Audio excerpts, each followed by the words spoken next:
చెప్పి వారిని పంపింది. వారు వెళ్ళగా వీధిలో ఇంట బయట తలవాపిట కట్టబడి ఉన్న గాడిద పిల్ల ఒకటి వారికి కనబడెను. దాన్ని వినిపించుండగా అక్కడ నిలిచిన వారిలో కొందరు, మీరు ఏమి చేయించున్నారు? గాడిద పిల్లను ఎందుకు ఇప్పుచున్నారు? వారిని అడిగారు. అందుకు శిష్యులు యేసు ఆజ్ఞాపించినట్లు వారితో చెప్పగా వారు బోధించారు. దేవుడి వాక్యము మన హృదయాల్లో భద్రపరచును కాక. ఆమేన్. యేసు ప్రభు బెత్సెదా బేతనియా అనే బేతనియా గ్రామం దగ్గర ఆయన ఉన్నాడు.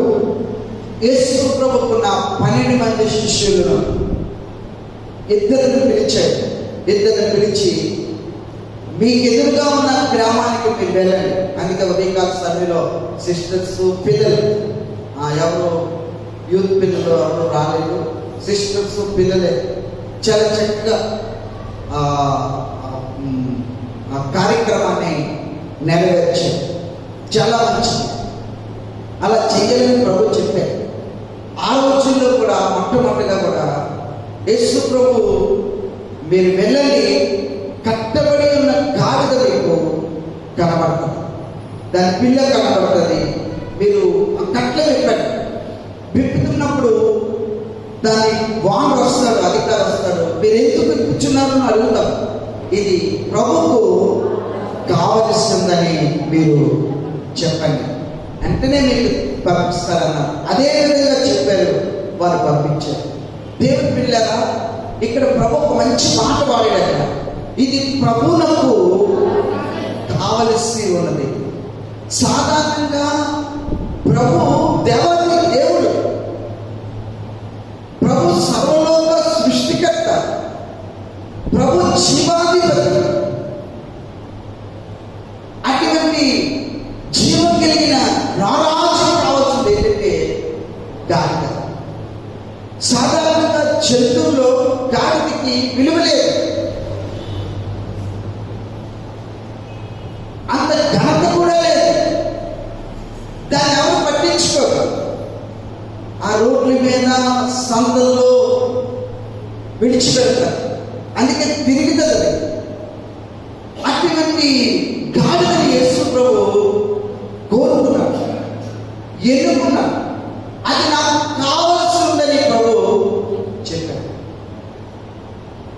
సాధారణంగా రాజులు, అధికారులు, అధిపతులు గుర్రాలు, రథాలను, బలమైన జంతువులను, చురుకైన జంతువులను వాడుకుంటారు. ఇవేమీ యేసు ప్రభు వాడుకోలేదు. ప్రభుకు కావాల్సింది గుర్రాలు కాదు, ప్రభుకు కావాల్సింది ఏనుగులు కాదు, ప్రభుకు కావాల్సింది బలమైన జంతువులు కాదు. ఎన్నిక లేనిది, ఘనత లేనిది, విలువ లేనిది, పనికిరానిది, అందరి చేత అందరితో తునీకరించబడినది అటువంటి గాడిద ప్రభుకి కావలసింది. అందుకే ఇది నాకు కావాల్సిందని ప్రభు చెప్పాడు. నిజమే, మనకు కూడా మన జీవితంలో ఎన్నిక లేని వారు కావచ్చు, లేకపోతే మనల్ని అందరూ తునీకరించవచ్చు, లేకపోతే అందరూ మనల్ని నెట్టవచ్చు, లేక అందరూ మనల్ని కాదనవచ్చు, లేక మన ఎవరికి అంగీకారంగా ఉండకపోవచ్చు, లేకపోతే ఎవరికి మనం ఉపయోగపడకపోవచ్చు, ఎవరికి మనకు కావాల్సిన అవసరం లేకపోవచ్చు. కానీ నేను సృష్టించిన సృష్టికర్త, నీ కొరకు ప్రాణం పెట్టి రక్తం కాచిన ప్రభువు మాత్రము నీవే కావాలి, నీ హృదయమే కావాలి, నీ జీవితమే కావాలి, నీ కుటుంబమే కావాలి. నమ్మితే తప్పకుండా ప్రభువు మహిమపడతాం. హల్లెలూయా, హల్లెలూయా, గ్లోరీ టు జీసస్. కాబట్టి మనం ఎవరు కావాలంటే యేసు కావాలి. దేవుని బిడ్డలారా, నీవు యేసు కావాలి. యేసు ఉదయకాల సమయంలో నిన్ను అడుగుతున్నాడు, శిష్యులకు గాడి కలిగినట్టుగా నిన్ను అడుగుతున్నాడు. నా కొరకు నా పని చేయడానికి నువ్వు కావాలని ప్రభు అడుగుతున్నాడు. నా సువార్త ప్రకటించడానికి నువ్వు కావాలని అడుగుతున్నాడు. నా కార్యక్రమాల వరకు ఘనపరచడానికి నీవు కావాలని ప్రభు అడుగుతున్నాడు. నిజంగా నీ హృదయం ప్రభుకి ఇస్తే, నీ జీవితం ప్రభు చేతిలో పెడితే నువ్వు ప్రభుకు నీకు ప్రభు అప్పచెప్పుకొని ప్రభువుకు నువ్వు ఇస్తే ఎందుకు పనికిరాని గాడిదని యేసు ప్రభు దగ్గరికి తీసుకురాలే దాని జీవితమే ప్రభు మార్చేశాడు, తన బ్రతుకునే మార్చేశాడు, తన రూపమునే మార్చేశాడు, అద్భుతంగా తీర్చిశాడు. నీ జీవితంలో పనికి రాకపోవచ్చు, ఉపయోగపడకపోవచ్చు, కానీ నువ్వు చేసు ప్రభు చేతిలోకి వస్తాయి, యేసు ప్రభు నీళ్ళలోకి వస్తాయి, యేసు ప్రభు రెక్కల చాటులోకి వస్తాయి, యేసు ప్రభు నువ్వు అప్పచెప్పుకుంటే నీ రూపమే మార్చగలిగిన వాడు, నీ స్థితినే మార్చగలిగిన వాడు, నీ పరిస్థితినే మార్చగలిగిన వాడు, నీ పరిస్థితులు అద్భుతాలు చేయగలిగిన వాడు. నమ్మితే కడుగుని ప్రభు మాయపడతాం. హల్లెలూయా. కాబట్టి మనం ఎవరు కావాలంటే నెంబర్ 1 యేసు ప్రభుకి కావాలి.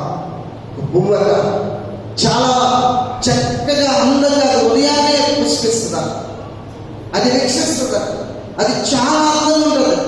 దాని రూపు, దాని రంగు, దాని ఆకారం చాలా అట్రాక్షన్గా, ఇతరులకు ఆకర్షణీయంగా, ఇతరులు దాని దగ్గరకు వచ్చేటట్టుగా అంత ఆకర్షణ, అంత పరిమళం, అంత సువాసన అది చెల్లుతుందా అనుకుంటుందన్నా.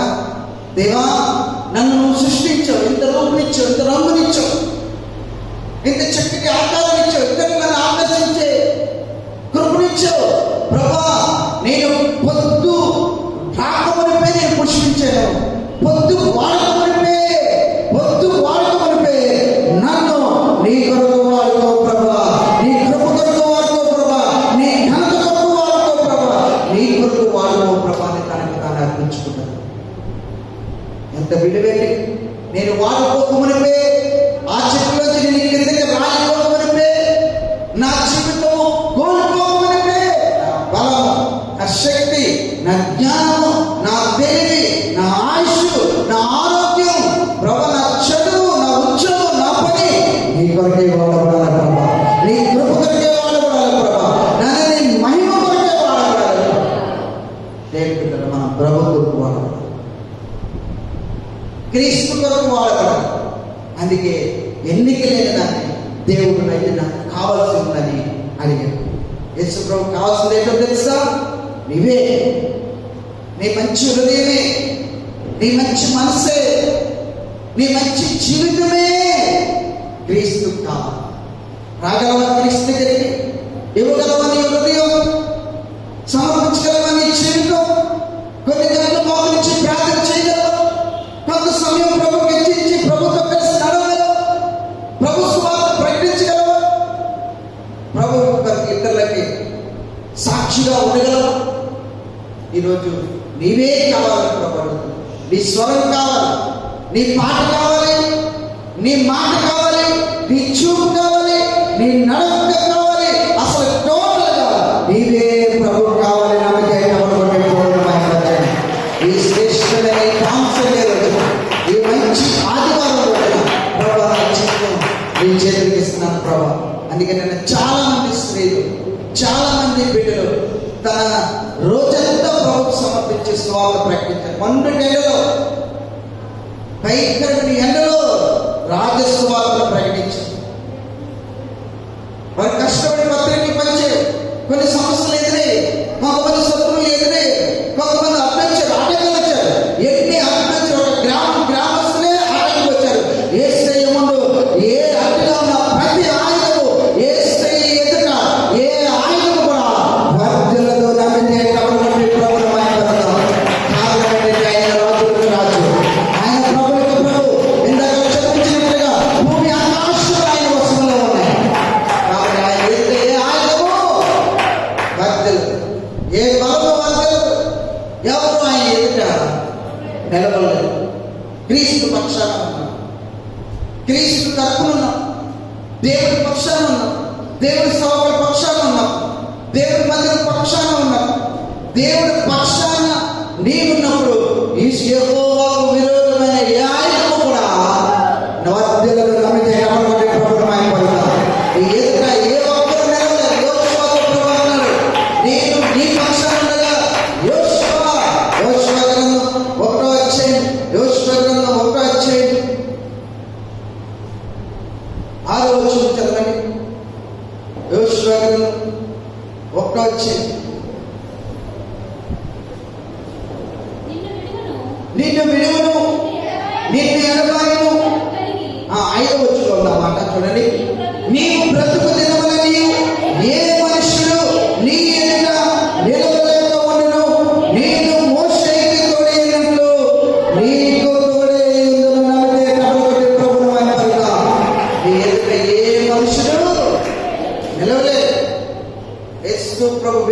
మీద ఉంటుంది. యేసు ప్రభు అభిషేకం నీ మీద ఉంటుంది. యేసు ప్రభు ఆత్మ నీ మీద ఉంటుంది. యేసు ప్రభు ఆత్మ పిరికి ఆత్మ కాదు, భయపడిపోయే ఆత్మ కాదు, పారిపోయే ఆత్మ కాదు. యేసు ప్రభు ఆత్మ. రోమీయులకు రాసిన పత్రిక 8వ అధ్యాయం, రోమీయులకు రాసిన పత్రిక 8వ అధ్యాయము 16వ వచనం, 15వ వచనం. ఏలయనగా మరలా భయపడేటకు మీరు దాశివాత్మను పొందలేదు కానీ దత్తపుత్ర ఆత్మనే పొందితిరి. నమ్మితే నమ్మకొట్టి ప్రభువుని మహిమపరచుదాం. మరలా మీరు భయపడేటకు దాస్యపు ఆత్మను మీరు పొందలేదు. భయపడే ఆత్మ మనం పొందలేదు. కాబట్టి ఏదైనా ఉందా నేను భయపడను. నీ అప్పులైనా, నీ అనారోగ్యమైనా, నీ ఆర్థిక ఇబ్బందులైనా, నీ సమస్యలైనా నేను భయపడతాను. ఏ విషయంలో భయపడదు. క్రీస్తుని బట్టి ధైర్యం తెచ్చు, క్రీస్తుని బట్టి బలపడు. నీ ఉద్యోగ విషయంలో, నీ కుటుంబ విషయంలో, నీ వ్యాపార విషయంలో, నీ పని విషయంలో క్రీస్తుని బట్టి నువ్వు ధైర్యపడు. మరలా భయపడకు. ఆయన మీకు దాస్యపు ఆత్మను మీకు ఇవ్వలేదు. దత్తపుత్ర ఆత్మనే దేవుడు మనకి ఇచ్చాడు. ధైర్యం కలిగిన ఆత్మనే ఇచ్చాడు. పరిశుద్ధ ఆత్మనే దేవుడు ఇచ్చాడు. బలమైన ఆత్మనే దేవుడు మనకి ఇచ్చాడు. బలమైన శక్తినే దేవుడు మనకి ఇచ్చాడు. కాబట్టి నువ్వు క్రీస్తు కొరకు నిలబడు, క్రీస్తు కొరకు వాడబడు, క్రీస్తు కొరకు ఉపయోగపడలేని పాత్రలు ఎన్నుంటే ఏం ప్రయోజనం? ఉపయోగపడలేని వెహికల్స్ ఎన్నుంటే ఏం ఉపయోగపడలేని ఎన్ని మన దగ్గర విలువైన ఉంటే ఏం ప్రయోజనం? ఉపయోగపడింది ఒకడుంటే చాలు, ఉపయోగపడితే ఒక కుటుంబం చాలు, ఉపయోగపడిన ఒక సంఘం చాలు. ప్రయోజనకరమైన సంఘంగా దేవుడు మారుస్తాడు. ప్రయోజనకరమైన కుటుంబంగా దేవుడు మారుస్తాడు. ప్రయోజనకరమైన బిడ్డలుగా దేవుడు మారుస్తాడు. కాబట్టి ఇంటికి దారి ఎవరు కావాల్సి వచ్చిందంటే యేసు ప్రభు కావాల్సి వచ్చింది. యేసు ప్రభుకి ఎవరు కావాల్సి ఇవే కావాలి. కాబట్టి నువ్వు యేసు ప్రభు చేతిలోకి వస్తే నీ జీవితమైన మంచి రూపాన్ని, నీ రూపునే దేవుడు మార్చుతాడు. ఒకటి ప్రభుకు కావాల్సింది. ప్రభు కొరకు నువ్వు బ్రతకాలని ఉంటే ప్రభు చేతిలో చేయి, నేను అలా నడిపిస్తాను.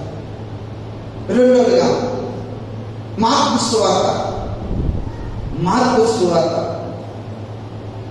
11వ అధ్యాయం 7వ వచనం.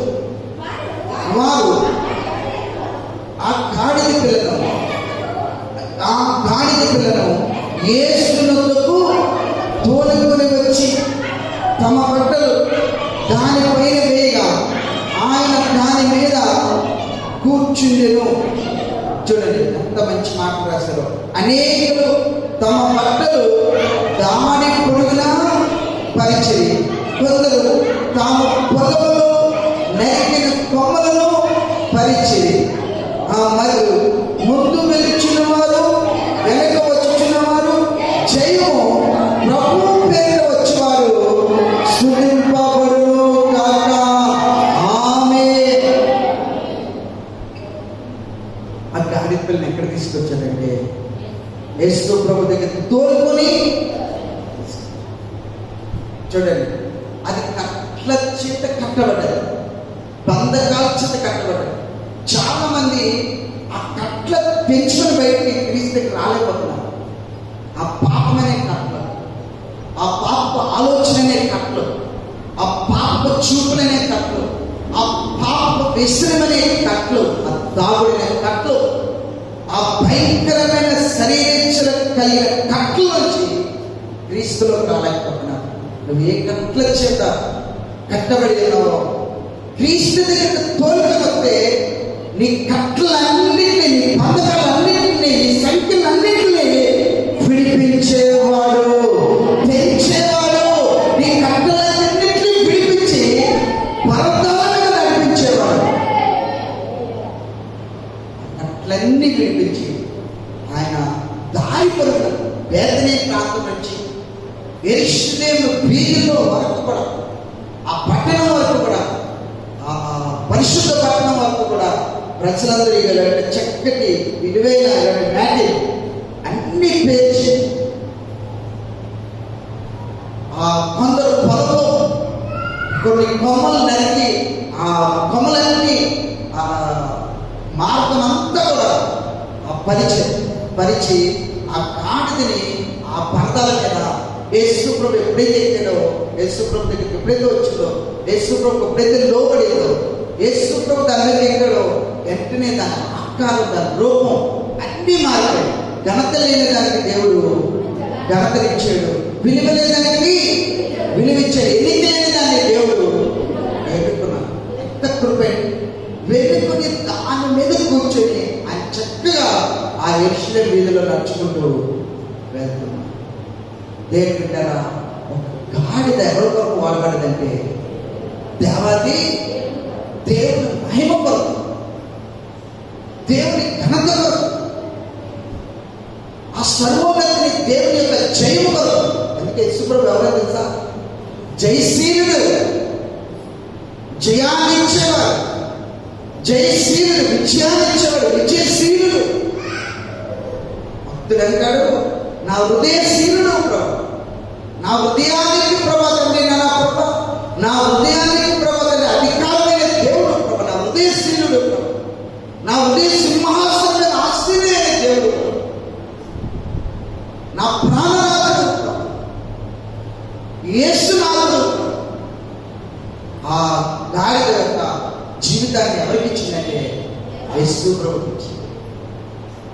యేసు ప్రభు దగ్గరికి తోలుకొని యేసు ప్రభు దగ్గరికి తీసుకున్నాడు. ఎప్పుడైతే యేసు ప్రభు దగ్గర మనం వస్తామో ఆ విలువలేని దాన్ని అట్లన్నిటి నుంచి విడిపించి యెరూషలేము వీధుల వరకు కూడా దేవుడు దాన్ని ఆ పరదాల మీద నడిపించాడు. ఘనత లేని దాన్ని ఘనత ఇచ్చాడు, విలువ లేని దాన్ని విలువించాడు, ఎన్నిక లేని దాన్ని ఎన్నుకున్నాడు. దేవుని బిడ్డ ఒక గాడితే క్రీస్తువులకు అంత మహిమపరిస్తే నీకెంత జ్ఞానం ఇచ్చాడండి దేవుడు, నీకెంత తెలివిచ్చాడండి దేవుడు, నీకెంత చక్కటి పనులు ఇచ్చాడు, ఉద్యోగం ఇచ్చాడు, వ్యాపారం ఇచ్చాడు, చక్కటి ఆస్తి ఇచ్చాడు, భార్యను ఇచ్చాడు, బిడ్డలు ఇచ్చాడు, కుటుంబాన్ని ఇచ్చాడు. అన్ని ఇచ్చిన నీవేం చేస్తున్నావు? అన్ని పొందుకున్న నీవేం చేస్తున్నావు? ఒకసారి బైబిల్ చదువుతారా? ఎంత అద్భుతమైన వాక్యము! యెషయా గ్రంథం 1వ అధ్యాయం, యెషయా గ్రంథం 1వ అధ్యాయం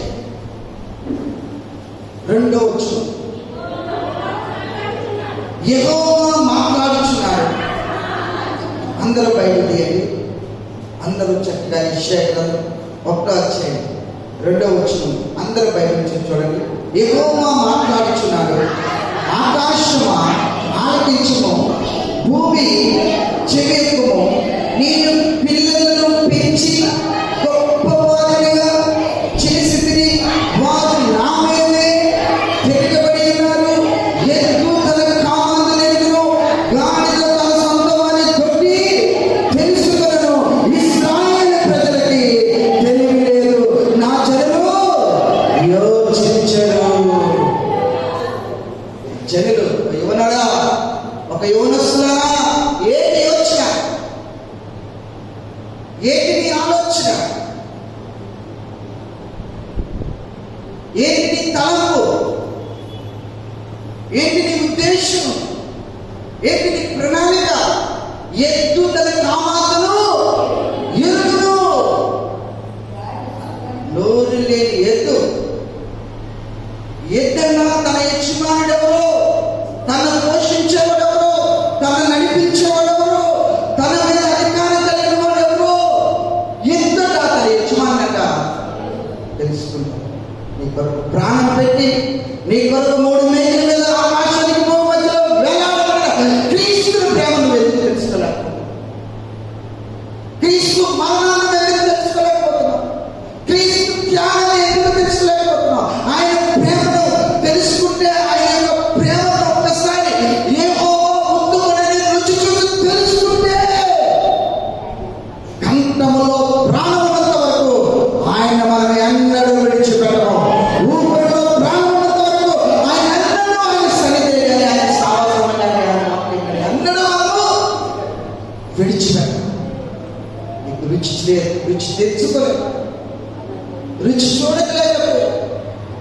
క్రీస్తే ఉత్తముడని రుచి చూడలేకపోయావు. యెహోవాయే ఉత్తముడని రుచి చూడలేకపోయావు. ఎద్దు తను చక్కగా అలిసిపోతుంది, చెట్టుకొని ఉంటుంది, ఆహారం తింటుంది, తన యజమాని ఆహారం తింటది, తన యజమాని ఏది పెడితే తాగుతుంది. యజమాని స్వరం వినగానే లేచి ఆ కాడిక తన యొక్క గాడిక కింద తన యొక్క మెడలు తనకు తెలుసు, ఈయన నా యజమాని, మన owner, my boss, my leader, ఈయన నా అధికారి. ఎద్దు తన ప్రమాదం ఎదిగినట్ట, గాడిద తన సొంతమని దొడ్డి తెలుసుకుంటారు. ఊరంతా తిరిగిన, ఎక్కడెక్కడో తిరిగినా తిరిగి ఎక్కడికి వస్తుందంటే తన యజమాని దగ్గరికే నమ్మికి డబ్బులు కొట్టేవాడు. తన యజమాని దగ్గరికి, తన కాపురం దగ్గరికి, తన రక్షకుడి దగ్గరికి వస్తాడు. విడుదల ఎవరు చెప్పారు? గాడిదకి ఎవరికి క్లాస్ ఇచ్చాడు దేవుడు? ప్రతి వారంలో వాక్యం ఇలా కౌన్సిలింగ్ ఇస్తున్నాడు దేవుడు? వాక్యం చేత వాళ్ళు కౌన్సిలింగ్ ఇస్తున్నాడు? లేదు. మనం చెబుతున్నాడా? లేదు. దానికి ఆ యోచన ఉన్నట్టు, ఆలోచన ఉన్నట్టు, ఆ తెలివి ఉన్నట్టు, ఆ ఆలోచన ఎత్తుకుందట, ఆ ఆలోచన గాడికి కూడా ఉందంట.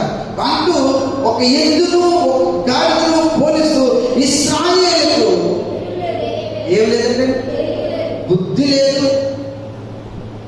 తెలివి లేదు, తెలివి లేదు, బుద్ధి లేదు, మాట వినదు. ఎంత చెప్పండి, ఎన్నిసార్లు చెప్పండి, దేవుడు ఎన్నిసార్లు మాట్లాడారు. హృదయం మార్చుకో, బుద్ధి మార్చుకో, మనసు మార్చుకో. ఎంతగా వ్యతిరేకంగా ఉంటున్నారు కానీ దేవుడి దగ్గరికి రాలేకపోతున్నారు, దేవుడికి లోపలేకపోతున్నారు, దేవుడికి మనసు ఇవ్వలేకపోతున్నారు. ఇశ్రాయేలు ఏం లేదండి, తెలివి లేదు, తెలివి లేదు. ఆయన ఆవేదన చెప్తుంటాడు. ఆయన తండ్రి కాబట్టి, ఒక తండ్రి, ఒక ఫాదర్ కన్నాడు కాబట్టి, మనల్ని సృష్టించాడు కాబట్టి, ఆ మనల్ని సృష్టించిన ఆ తండ్రి తన వేదన, తన బాధ, తన కష్టం చెప్పుకుంటూ అంటూ ఉన్నాడు. 2వ వచనంలో యెహోవా మాట్లాడుతున్నాడు. యెహోవా తన బాధని, తన కష్టాన్ని చెప్తున్నాడు. ఆకాశమా ఆలకించు, భూమి చెవియకు, నేను పిల్లలను పెంచి పెద్దవారిగా చేస్తాను, గొప్పవారిగా చేస్తున్నాను. వారు ఎవరి మీద తిరగబడుతున్నారండి? ఎవరి మీద? దేవుడి మీద, దేవుడి సేవకుల మీద, సంఘం మీద. ఎవరికి నష్టం? దేవుడు తన కష్టం చెప్తున్నాడు, తన బాధం చెప్తున్నాడు. నేను పిల్లలు పెంచే, నువ్వు యాజ్ ఏ ఫాదర్, కుటుంబానికి లీడర్, మనము పిల్లలు ఎంత కారాబంధం పెంచుతామంటే అవసరమైతే మనకున్న అకౌంట్ అంతా క్లియర్ చేసి వారి గురించి పెడతాం.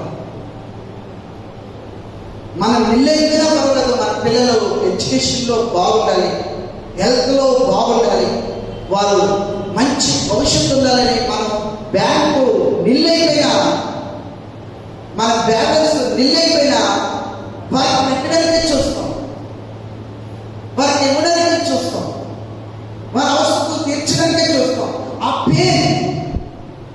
పెయిన్, ఆ బాధ, హృదయ బాధ, ఆ హృదయపు ఆ వేదన దేవుడు చెప్తున్నాడు. ఆ యేసు ప్రభు హృదయంలో నా పేరు చెప్తున్నాడు. నేను పిల్లలను పెంచి, గారాబంగా పెంచి, వారి అవసరం తీర్చి, వారి అక్కర్లు తీర్చి, వారిని నేను ఎలా చేశాను?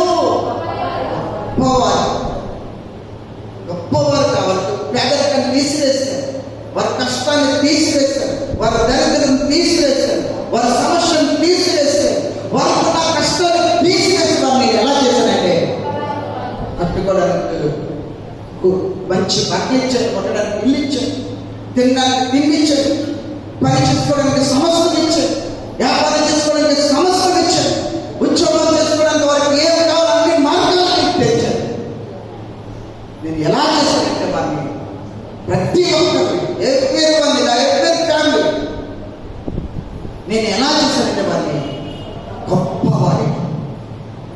గొప్పవారి, అంతే కదా. పూర్వం మనకున్న కష్టాలు ఇప్పుడున్నాయి. పూర్వం ఎన్ని ఇబ్బందులు, పూర్వం ఎన్ని పరిస్థితులు, కనీసం ఉండడానికి కూడా నిలువనేలా లేవా. మీరు పెంచాను, పోషించాను, గొప్పవారిగా. అయితే వారు ఏం చేశారు? నా మీదే ఇంత బాధ ఉంటుంది. అందుకే ప్రభు అన్నాడు, ఎద్దు తన కామాందని.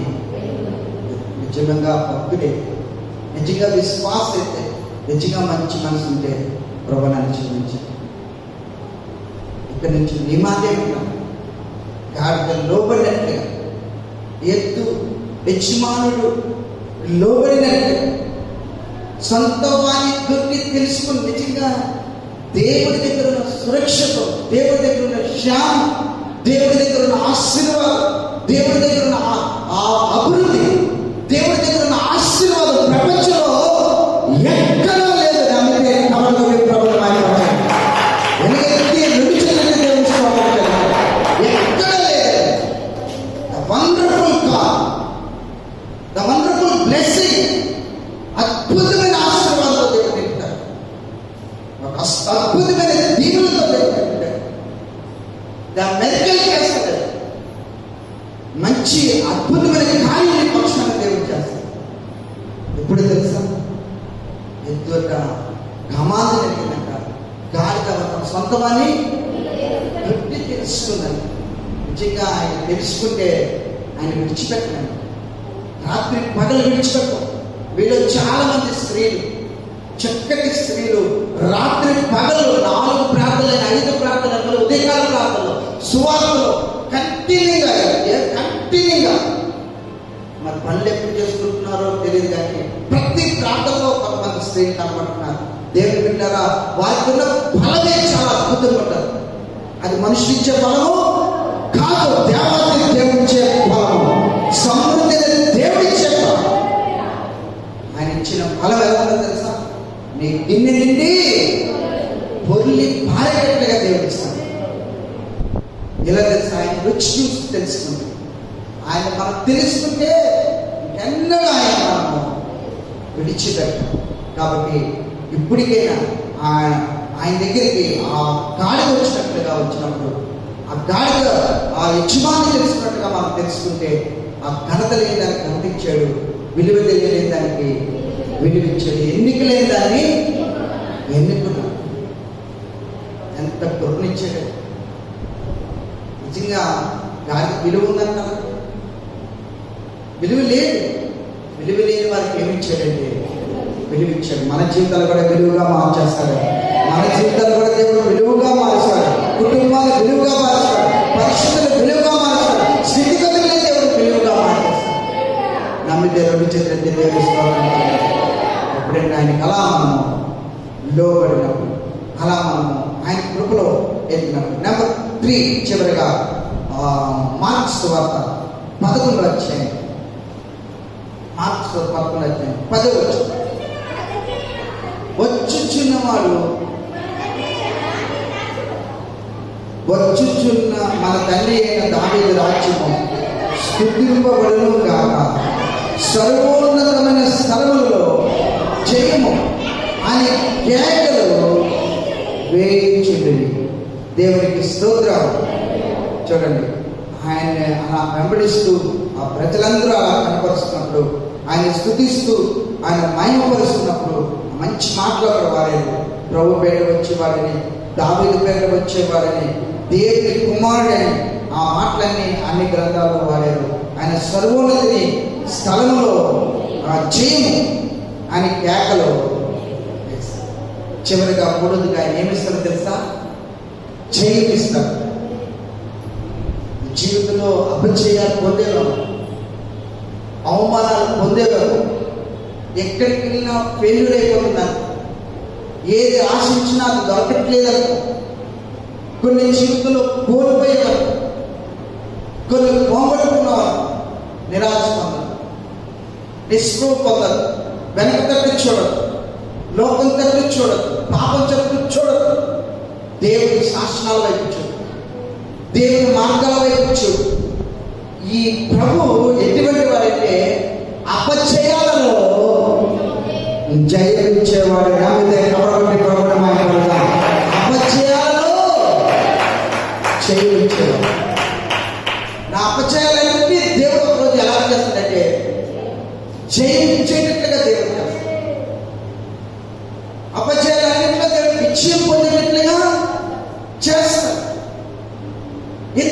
అక్కడ ఆయన పేరు పెట్టారు జయము, జయశీలుడు, విజయశీలుడు.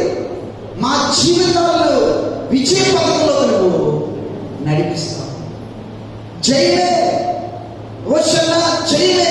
గమనించినంత కాలము మా కుటుంబంలో, మా బిడ్డల చేతిలో, మా చేతిలో జయము, జయమే. ఆయన మనకి ఏమిస్తారంటే జయమిస్తారు. కాబట్టి ఏ విషయంలో కలవరపడదు, ఏ విషయంలో దిగులుపడదు, ఏ విషయంలో భయపడదు, ఏ విషయంలో కుమిలిపోవద్దు, ఏ విషయంలో అధైర్యపడదు. ఎప్పుడైతే క్రీస్తుని చూస్తామో, ఎప్పుడైతే ప్రభుని చూస్తామో, నీ భయము, నీ దిగులు, నీ నిరాశ, నీ నిస్పృహ అన్నీ తొలగిపోతాయి. దేవుడు నీకు ఏమిస్తాడంటే జయిస్తాడు. ఆయన జయించిన యేసయ్య నమ్మితే కబడబడి ప్రభుత్వం మరణాన్ని జయించాడు, పాపాన్ని జయించాడు, శాపాన్ని జయించాడు, లోకాన్ని జయించాడు, సమస్తమును జయించాడు. ఆయన జయించిన యేసు నీతో ఉంటే, జయించిన యేసు నీలో ఉంటే, జయించిన యేసు నీ ముందు నడిస్తే, జయించిన యేసు నీతో కలిసి సావాసం చేస్తే, ఫెలోషిప్ చేస్తే జయము జయమే.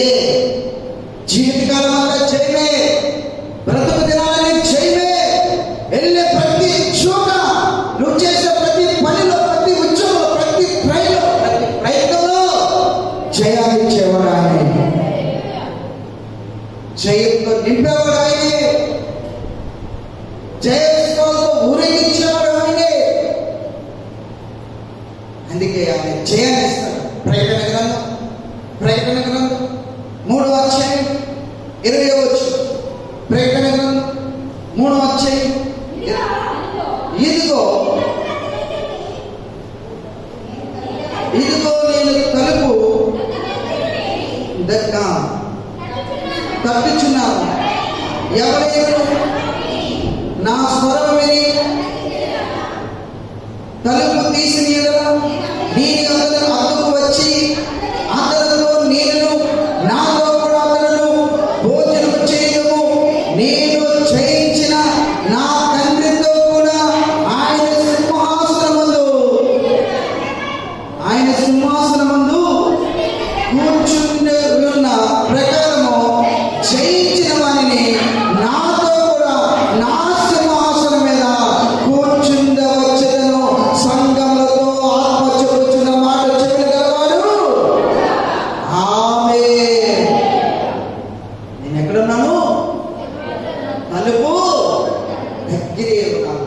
నేను తలుపు ఏం చేస్తున్నానంటే తట్టుచున్నాను. నీ హృదయాన్ని తట్టుచున్నాను, నిన్ను తట్టుచున్నాను. ఆయన మనం తట్టేవాడు, వెన్ను తట్టి బలపరిచేవాడు, వెన్ను తట్టి ప్రోత్సహించేవాడు, పడిపోయిన స్థితిలో తట్టి మనల్ని లేవనెత్తేవాడు. చాలాసార్లు మనము నిరాశ పొందినప్పుడు, అనుకున్న వాళ్ళైనప్పుడు, అయ్యో నాకు అనుకుంటే ఎవరైనా ఉంటే బాగుండు, నాకు ఎవరైనా సలహా ఇస్తే బాగుండు, ఎవరైనా తోడుకుంటే బాగుండు, ఎవరైతే నాతో వస్తే బాగుండు అనుకుంటున్నాం. దేవుని బిడ్డారా, జయించిన యేసయ్య, అటువంటి సమయంలో జయించిన యేసయ్య నీ ఎన్ని తట్టి నేను ఏం చేస్తాడంటే బలపరుస్తాడు. ఎవరు లేకపోయినా జయించేవాడిని నీతో ఉన్నాను, జయించేవాడిని నీలో ఉన్నాను అని వెన్ను తట్టి ఏం చేస్తాడంటే బలపరుస్తాడు, వెన్ను తట్టి ప్రోత్సహిస్తాడు. కృంగిపోయినవాడు అంటే క్రైస్తవులు ప్రోత్సాహాలుగా ఉంటారు, ప్రోత్సాహపరచబడతారు. క్రైస్తవులు ఎప్పుడు ఆనందంగా ఉంటారు. ఎంత నిరాశలో కూడా, ఎంత బాధలో కూడా ఆనందంగా ఉంటారు, సంతోషం ఉంటుంది. కారణం వారి ప్రభు వారిని ప్రోత్సహిస్తారు. వారి ప్రభు వారిని ప్రోత్సహిస్తూ బలపరుస్తారు. నువ్వే విషయంలో భయపడదు. నేను వెన్ను తట్టి బలపరచేవాడిని నేనే, వెన్ను తట్టి నిలబెట్టేవాడిని నేనే, వెన్ను తట్టి నీ కార్యం సఫలం చేసే దేవుడును నమ్మితే జయించిన జయించిన వాడు. ఎప్పుడైతే జయించిన వాడితో కలిసి మనము ఆయన దగ్గరికి తోడుకొని వస్తామో, మూడోదిగా ఆయన దగ్గరికి వస్తామో, ఆ జయించిన వాడు ఆ తలుపు తట్టున్నారు. కాబట్టి ఎప్పుడైతే మనం స్పందించి ఆయన దగ్గరికి వచ్చి ఆయన లోబడి ఆయన మాట్లాడటము, ఆయన జయించిన వాడు కాబట్టి జయించిన వాడి సింహాసనం మీద కూర్చున్నాడు. దేవుని సింహాసనం మీద కూర్చున్నాడు. సింహాసనం మీద కూర్చుని ఆ జయించిన దేవుడు జయించిన వారిని, అంటే ఈ లోకంలో క్రీస్తు కొరకు, వాక్యం కొరకు, క్రీస్తు కొరకు నమ్మకంగా జీవించిన వారిని, నమ్మకస్తులైన వారిని, ఆ లోకమంతటినీ జయించిన వారిని దేవుడు క్రీస్తుతో కూడా ఆయన సింహాసనం మీద నిన్ను కూర్చొని పెడతాడు. నిన్ను కూర్చోబెట్టాడు, నన్ను కూర్చోబెట్టాడు. జయించిన వారితో కలుస్తున్నాము, కలిసి ఆయన సింహాసనంలో కూర్చొని. మీకు తెలిసి ఒక వరల్డ్ కప్ వచ్చింది అనుకోండి, ఒకరికి ఇస్తారు, వెనకతల ప్లేయర్స్ అందరూ వస్తారు. కారణం ఏంటో తెలుసా? అది జయించేది కాబట్టి ఆ ఘనత వారికి రావాలని వారి వెనకతలు ఎంతో మంది ఉంటారు. పిల్లలకి ఏదైనా ఒక గోల్డ్ మెడల్ కానీ ఒక కప్పు కానీ వచ్చిందనుకోండి, వాళ్ళు టాలెంట్స్ పెట్టి వాళ్ళకి వచ్చిందనుకోండి, దాన్ని పెట్టి వాళ్ళ తల్లిదండ్రులకి ఎంత హానరు, ఆ స్కూల్కి ఎంత ఘనత తెలుసండి. ఆ ప్లేయర్స్ ఆ కప్పులు ఎక్కడ పెడతారంటే ఆ స్కూల్లో ఒక కబోర్డ్లో, ఆ ఎంట్రన్స్ రిసెప్షన్ హాల్ ఉంటుంది ప్రతి స్కూల్కి. ఆ రిసెప్షన్ హాల్లో ఒక అద్దాల బీరువాలో, అద్దాల కబోర్డ్లో చక్కగా ఆ గిఫ్ట్లన్నీ కూడా, ఆ కప్పులన్నీ కూడా పెడతారు. పెట్టి నెక్స్ట్ స్టూడెంట్ జాయిన్ అవ్వాలి చెప్తారు, ఇది 1920 గెలిచారండి, ఇది 1923 బ్యాచ్ గెలిచారండి అని అక్కడ రాస్తారు. క్లియర్ కట్గా రాస్తారు. ఆ స్కూల్కి కలతారు, ఆ స్కూల్కి ఎంతో విలువ తెస్తారు. మా పిల్లలు, మా స్టూడెంట్లు గోల్డ్ మెడల్ కొట్టారండి, మా పిల్లలు సిల్వర్ మెడల్ కొట్టారండి, మా పిల్లలు కౌన్స్ మెడల్ కొట్టారని ఆ మెడలన్నింటినీ కూడా అక్కడ ఘనతగా పెడతారు. ఆ స్కూల్కి ఎంత విలువ, ఆ స్కూల్కి ఎంత ఘనత. మేము ఎప్పుడో ఏవేమి స్కూల్లో, మేము ఏవేమి కాలేజీలో మేము చదివినప్పుడు క్రికెట్లో మాకు గోల్డ్ కప్ వచ్చింది, విన్నర్గా కప్ వచ్చింది. అది ఇప్పటికీ కూడా టుడే ఎప్పటికీ కూడా ఏమేమి కాలేజీలో కబడ్డీ పెట్టారు. కారణం ఏంటో తెలుసా? ఆ కాలేజ్కి, ఆ స్కూల్కి అది ఆనరింగ్. అందుకే ఈ మధ్యన college principles, college leaders old స్టూడెంట్ని గ్యాదర్ చేస్తున్నారు. ఓల్డ్ స్టూడెంట్లు చదువుకొని, చాలా చక్కగా చదువుకొని ఇంజనీర్లు అయిన వారిని, డాక్టర్స్ అయిన వారిని, ఐపీఎస్ అయిన వారిని, ఐఏఎస్ అయిన వారిని, వాళ్ళందరినీ ఒకరోజు వాళ్ళకి బ్రేక్ పెట్టి అక్కడ వాళ్ళందరినీ ఓల్డ్ స్టూడెంట్ అందరినీ తీసుకొచ్చి వారి గురించి గంటగా చెప్పిస్తున్నారు. ఇప్పుడు ఈ మధ్య కాలంలో కారణం ఏంటంటే ఆ స్కూల్కి, ఆ కాలేజ్కి ఘనత ఆనరు. నిజంగా జయించిన మాత్రమే దేవుడు అంటున్నాడు, నేను లోకాన్ని, పాపాన్ని, శాపాన్ని, సమస్తాన్ని, నేను శాపాన్ని ఏం చేశానంటే జయించాను. జయించిన నాతో మీరు ఉంటారని ప్రభు సెలవిస్తున్నాడు. నన్ను అంత హాని, అంత ఘనత, అంత విలువ దేవుడు నాకు ఇస్తాడు. మీకైనా నాకు ఎప్పుడో తెలుసా? క్రీస్తు టోటల్గా కోరుకొని మనం వచ్చినప్పుడు కుటుంబాన్ని, భర్తను, బిడ్డలు అందరూ టోటల్గా కుటుంబం సైతం ఆయన ఆధారపడినాం. ఆయన పాదాల దగ్గర ఉన్నప్పుడు ఒకరోజు మనం ఎక్కడో ఉన్నాం, జయించిన వారితో కూడా ఉన్నాం. ఎంతమంది ఉండాలనుకుంటున్నారు? ఎంతమంది అభిప్రాయ జీవితం పొందాలనుకుంటున్నారు? జయించిన వాడితో సింహాసనం మీద కూర్చోాలనుకుంటున్నారు? రెండు చేతులెత్తి దేవుని స్తోత్రం. అందరూ మోకరించి, అందరూ మోకరించి, అందరూ మోకరించి. జయించిన యేసయ్య నీ తోడు చాలు, బలహీనతలో నీ కృప చాలు. జయించిన యేసయ్య నీ తోడు చాలు, బలహీనతలో నీ కృప